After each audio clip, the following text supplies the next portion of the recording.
Pour la 6e journée consécutive, les affrontements se sont poursuivis dans l'est de l'Ukraine. D'après les rebelles pro-russes, 2 civils sont morts dans des bombardements à Donetsk.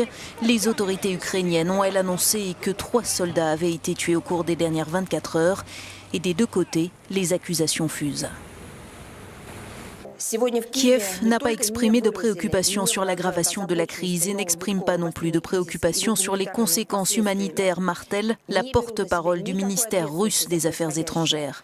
Il n'assume même pas la responsabilité de ce qui se passe et se vante de manière éhontée des actions de leurs forces militaires dans le Donbass.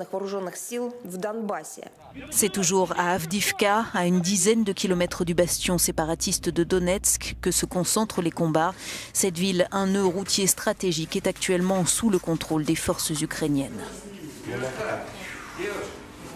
Nous n'avions pas connu d'activité militaire aussi intense depuis l'été dernier, assure ce porte-parole de l'armée ukrainienne. Des opérations de combat de l'ennemi nous sont rapportées sur presque toute la ligne de front dans 3 directions, Mariupol, Donetsk et Lugansk.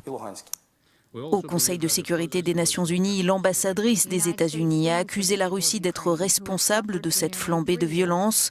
Elle a aussi annoncé que les sanctions contre Moscou seraient maintenues jusqu'à ce que l'Ukraine reprenne le contrôle de la Crimée.